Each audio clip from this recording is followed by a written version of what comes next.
Spoštovane, spoštovani, pred nami je še zadnja tekma 10. kroga v prvi ligi Telemach Slovenije. Sliko pa smo seveda v Celju na stadionu z Dežele. Spremljali bomo enega izmed derbijev tega kroga, obračun med domačimi Celjani in Domžalčani. Pa je tisti, ki bo z Nikom Percom, poglejte, tule izvedel tale udarec iz kota, no Perc je šel stran, torej tako kot smo vajeni, Jakupovič torej s podajo na bližnjo vratnico proti Durdovu, pa odbita žoga, tole je velika priložnost Domžalčanov, ki vodijo. 1:0, Franko Kovačevič je zadev že na začetku druge minute. Tole se je Celjanom še posebej na stadionu z Dežele velikokrat zgodilo v tej sezoni. Zaostali so s 3:0 proti Muri, remizirali s 3:3. Prejšnji konec tedna vodstvo Olimpije z 2:0 na tem stadionu, vseeno so se Celjani vrnili in na koncu slavili. Tole pa zdaj pogledajmo, Jakupovič na Durdova, odbil je Stojinovič, potem pa takole Perc, žoge sicer ni najbolje zadev, no tam pa slabo posredovanje Davida Zeca z glavo in žoga je nekako padla, se mi zdi, iztržil je met iz avta. Ikve Mesi, tako je proti Matku tule poskuša, ni bil uspešen, to da zdaj ne, lepa podaja proti Koutru, ki ima priložnost in prek vrat Nino Kouter. Se moram popraviti, med tem Celjani napadajo prek Matka, ki je poskusil strelom. Bojan Mertik v vlogi glavnega sodnika. Tole je bila lepa obramba Mulaliča, zdaj ob strelu Koutra. Tudi Staša Špur zbolela. Tule je priložnost za Ikve Mesija, gola pa ni. Še enkrat Ikve Mesi v blok. Nadaljuje se akcija Celjanov.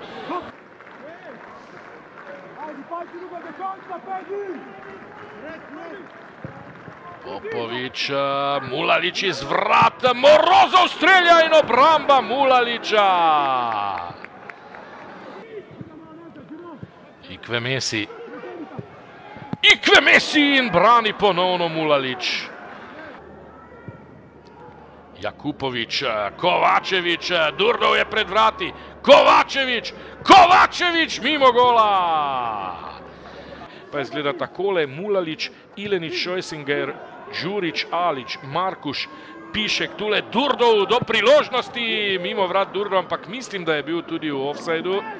Tule je Šporn zapravil žogo ob Kovačeviču, Pišek potem za Durdova, ki je sam, Durdov brani Rozman, še vedno Durdov, potem pa slaba podaja proti Kovačeviču. Igra pa se med tem že nadaljuje, Stojinovič do Zeca. Popovič.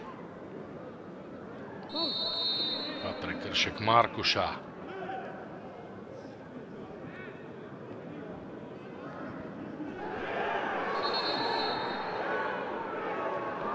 Kaj se je zdaj zgodilo?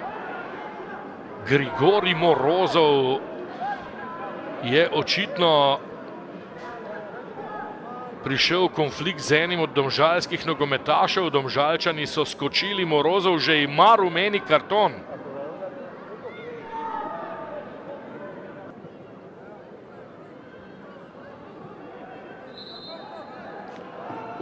Morozov izključen, rdeči karton Morozov, ampak ali tudi Perc?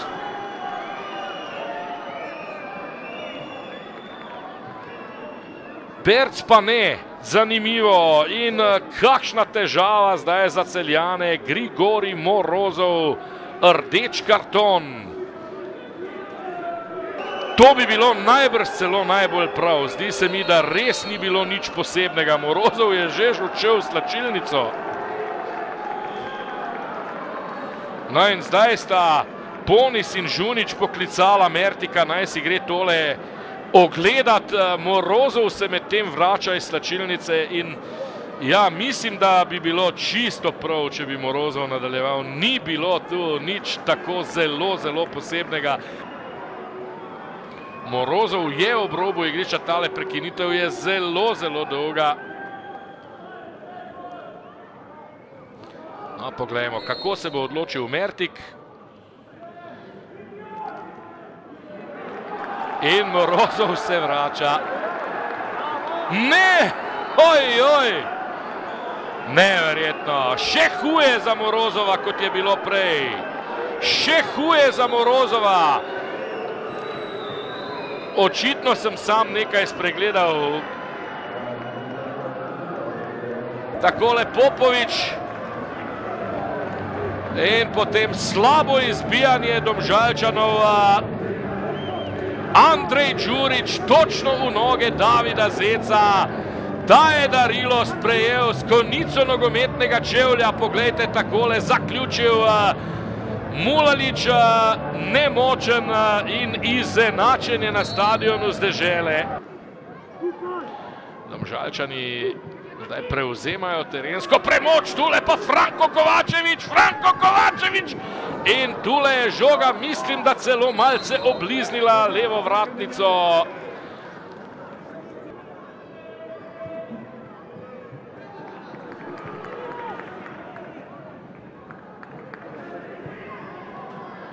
Tole je zdaj Popovič.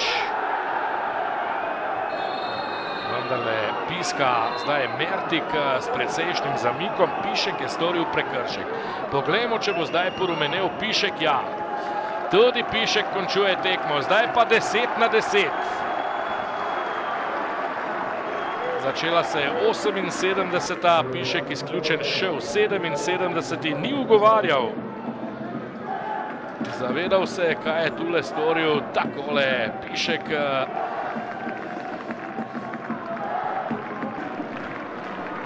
Prosti strel pri žogi Denis Popovič. Do strela je sicer prišel Zec, vendar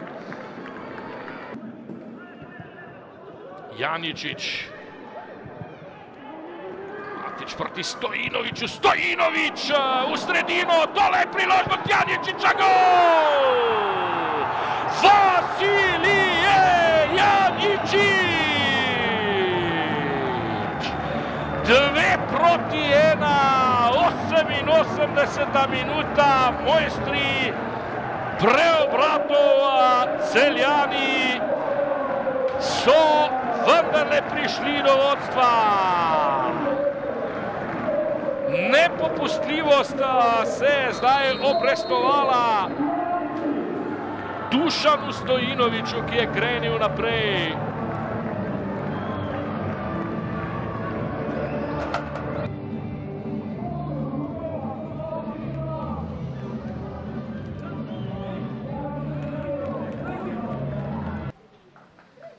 Po tekmi proti Domžalam je z nami Dušan Stojinović. Dušan, iskrene čestitke za zmago najprej, pa greva od zadaj naprej. Kako ste vi sodelovali oziroma kako se spominjate tistega odločilnega gola in pa akcije, kjer ste vi pravzaprav bili tisti, ki ste podali v kazenski prostor in na to je Janičič dosegal tisti odločilni in zmagoviti gol? Ja, tu nas je tudi malo spremljala sreča. Bil sem v pravem trenutku na pravem mestu, tako bom rekel, res dober zaključek basketa. Pokazali smo še enkrat več naš karakter, našo željo po zmagi in to je tisto, kar je danes štel. Ampak že v prvem polčasu ste praktično ves čas vršili pritisk proti vratom Domžal, kljub temu, da ste zaostajali celoten prvi polčas. Kako ste videli ta prvi del tekme? Ja, mislim, da se nam ta sploh prvih 15 minut ne sme v bodoče dogajati, če hočemo konkurirati za najvišja mesta. Enostavno, to je že druga tekma zapored, ko smo slabo začeli. Treba je to popraviti čim prej. Mislim pa, da po 15 minutah, da smo pokazali kar konkretno igro, da smo napadali gol in smo imeli par priložnosti, žal neizkoriščenih, ampak to se je pokazalo v drugem polčasu in smo jih izkoristili. Omenili ste ta karakter že drugič, v bistvu tudi po tisti tekmi proti Olimpiji ste se vrnili po zaostanku. Kje je rezultat oziroma kaj je razlog temu, da se na tolikokrat zapored vrnete po zaostanku? Mislim, da je to zelo dobra atmosfera v ekipi. Enostavno tudi ti igralci nekaj ne igrajo, niso užaljeni, ki pridejo noter, pokažejo svoje, kako je bilo tudi danes. Vaske je prišel v sklopi noter, dal gol, pokazal njegovo kvaliteto in mislim, da je to, kar najbolj šteje, ta karakter igralcev, ki nas lahko vodi do konca. Dušan, hvala lepa in srečno. Hvala. Po tekmi proti Celju je z mano Benjamin Markuš. Benjamin, lahko bi dejali pravi vrtiljak na tej tekmi. Takoj na začetku ste povedali, potem kar trpeli v obrambi v prvem polčasu, na to pa še bolj divji in kaotični drugi polčas. Kako ste videli celotno tekmo? Pa ja, mi smo začeli tekmo po naših načrtih, takoj smo zabili, bili še parkrat nevarni. Vedeli smo, da bomo trpeli, ker ima res zelo dobro špico, tudi vse krilne napadalce, tako da mi smo se na to pripravili, vedeli smo, da bomo trpeli. Uspeli preživeti prvi polčas, tudi v drugem polčasu pri 1:0 imeli situacijo, da zabijamo za 2:0 in da v bistvu odločimo tekmo, pa smo pa izgubili tekmo na neumnosti, ne vem, kako da drugače rečem. Sodnik Mertik je imel kar precej moški kriterij, kar precej grobosti oziroma na meji grobosti je bilo vse skupaj. Kako ste videli ta vidik tele tekme? Jaz mislim, da se treba tako konstantno igrati, zaradi tega, ker samo tako lahko napreduješ in da se popolnoma strinjam s tem kriterijem. Sedaj vas čaka 14 dni ne počitka, ampak verjetno pripravno nadaljevanje tele sezone. Kaj mislite, da Domžalam manjka kljub dobri igri, da pa vendarle ni tistih rezultatov, ki bi si jih morda zaslužili oziroma želeli? Ja, mislim, da predvsem rabimo zabiti iz naših situacij, zaradi tega, ker prihajamo v situacije samo preprosto premalo golov damo, glede na to, kolikrat prijemo v neko situacijo. V zadnji pa tudi ekipe so kvalitetne, tako da mislim, da moramo na obeh segmentih delati. Benjamin, hvala in srečno. Hvala. Po tekmi proti Celju je z mano trener Domžal, Simon Rožman. Simon, tekma za Domžale se je začela idealno, verjetno je takoj v začetku tekme ste povedali, na to pa, kot ste dejali pred tekmo, ne želimo, da kontinuirano Celje napada, ampak v prvem polčasu se je zgodilo prav to. Kako ste videli morda samo ta prvi del tekme? Pa ne, jaz mislim, da smo bili večji del tekme zelo solidni. Ironija vsega tega je, da spet, bom rekel, ena situacija nas vrže iz balansa. Dejansko se vidi, da plačujemo davek neizkušenosti, davek mladosti, ker nas, bom rekel, neka nepredvidljiva situacija nas vrže iz ritma in potem to tekmo obrne v drugo smer. Generalno sem zadovoljen, ja, sigurno bi si želeli, da v prvem polčasu ne bi preveč prepustili, bom rekel, kotirane napad, ampak niso si pretirano, bom rekel, preigrali priložnosti. Drugi polčas smo odlično, bom rekel, začeli, mislim, da dvakrat šli sami proti golu prek Durdova in tam bi lahko tekmo zadevo obrnili. Pa bom rekel, so se stvari dogajale naprej, ki nam niso šle na roko. Ja, omenili ste veliko dogajanja v drugem polčasu, 2 rdeča kartona, pa veliko prekinitev igre. Kako se vaša malo manj izkušena ekipa znajde v takšnih situacijah, glede na to, da res ni bilo tekoče igre, prekinjenja je bilo praktično na 2 minuti? Ne, mislim, da je največji problem v tem, da, bom rekel, var situacije, ker pride do rdečega kartona, mi v isti minuti dobimo gol, bom rekel, praktično vrnemo Celje v igro, ker sigurno, bom rekel, so bili v nekem določenem šoku in to je ta stvar, ki v tisti ravnilo, ki nam pada, nam manjka in tako, kot sem rekel, ta davek bomo, bom rekel, upam, da čim krajši čas plačevali, generalno pa nimam, bom rekel, večjih pripomb, kar se tiče same igre, kar se tiče tranzicij. Sigurno nam manjka še več kvalitete v smislu zadnje tretjine ali pa srednje zone, da smo še bolj mirni. Tega se zavedamo, ampak nekako se prilagajamo kadru, ki ga v tem trenutku imamo in bom rekel, mi je žal, da točke, bom rekel, bežijo mimo nas. Sedaj je 14 dni tekmovalnega premora, zagotovo ne trenažnega premora. Kje bo sedaj glavni poudarek pri vas na treningu do začetka oktobra? Ja, prva stvar je, da nas ostane samo 12. Imamo ogromno mladih reprezentantov, a ne samo slovenskih, tudi bom rekel, iz 2-3 tujih držav, tako da bomo zelo v krvni zasedbi. Poskušali bomo samo nekako obnoviti energetiko, kaj večjega pride pa potem upoštev zadnje 3 dni pred naslednjo tekmo, ker enostavno imamo toliko število mladih reprezentantov in še mlajših reprezentantov, se pravi U19, ki so pač, bom rekel, del naše ekipe, tako da prvi teden samo, bom rekel, malo energetskega, pripravljam se na tekmo, se pa za nas začne šele v naslednjo sredo. Simon, hvala in srečno. Trenerja Celja po tekmi proti Domžalah, 2-1, znova ste preobrnili rezultat, znova pa precej kaotična tekma. Morda, če pogledamo samo začetek tekme, takoj ste prejeli gol, na to pa praktično ves čas vi pritiskali, vi poizkušali doseči gol v prvem polčasu, ampak ga niste zadeli. Če pogledamo samo tale prvi polčas. Там снова горели 1-0, потом Мика Бишчо опять 2-1 за нас, это такая отличная игра. И там старались уже первый тайм забить, но нам не смогло, не везло. Ну, я думаю, что возьму на себя ответственность в плане того, что мы всю неделю говорили, что нас ждет тяжелая игра, и, наверное, с первых минут потеряли немножко концентрацию, и, наверное, я не смог достучаться до игроков, что с первых минут надо быть очень серьезно готовыми. Cel teden smo se nekako pripravljali na tekmo, smo upozarjali na to, da prihaja dobra ekipa, da bojo od začetka pritisnili in nekako prevzemam jaz odgovornost, da nekako nisem mogel fante dovolj dobro pripraviti na to. V drugem polčasu smo videli poleg priložnosti na eni in na drugi strani 2 rdeča kartona. Tekma se je precej lomila na eno in na drugo stran. Kako ste pravzaprav uspeli preobrniti znova rezultat in na koncu zmagati?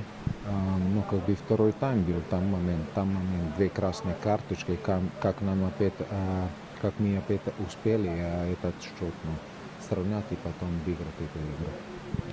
Ну, я всегда говорю, что мы пытаемся строить семью, коллектив, и всегда говорим игрокам, что неважно, кто будет играть 90 минут, кто выйдет на замену, любой, выходя на несколько минут, может помочь достичь положительного результата. И в этом круге у нас уже были такие игры, когда игроки, которые выходили на замену, решали результат.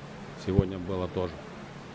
Nekako tukaj probamo fante prepričati oziroma delamo na tem, da smo kot družina, da smo kot kolektiv, da vsi, kdorkoli pride na igrišče, ne vem, je to za minuto, 10 minut ali kdorkoli igra 90 minut, da je vsak njihov moment na igrišču, da je pomemben in tako je bilo tudi danes, te sklopi so prišli na igrišče, so obrnili rezultat kot že neko prejšnjo tekmo. Sodnik Mertik je pustil kar precej moško igro, skoraj da na meji grobosti. Kako vam je tak kriterij sodnika ustrezal danes? Судейство было такое, на критерии такой, что он позволял борьбу, очень узкую игру, и как нам это устраивало.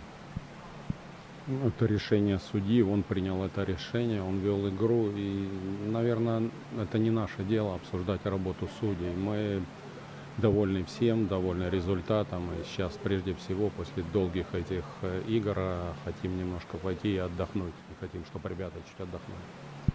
Sodnik se je pač odločil za ta kriterij, on je vodil igro, kolikor jo je.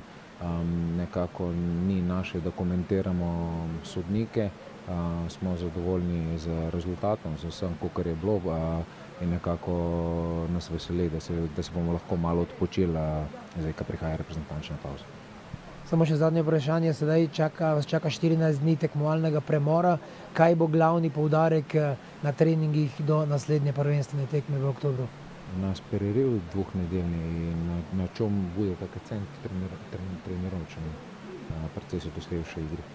Ну, у нас 24-го мы сыграем товарищескую игру, затем на 28-е мы перенесли кубок, мы сыграем, и 2-го уже будем играть чемпионат, поэтому нет времени отдыхать, нет времени такого отдыха. Nekako nimamo časa počivati, imamo 24. prijateljsko tekmo, 28. imamo zopet pokalno tekmo in 2. je prvenstvo, tako da imamo kar natrpan cikl, da ne bo pretirano časa za kakšne posebne priprave. Trenere, hvala lepa in srečno še naprej. Hvala.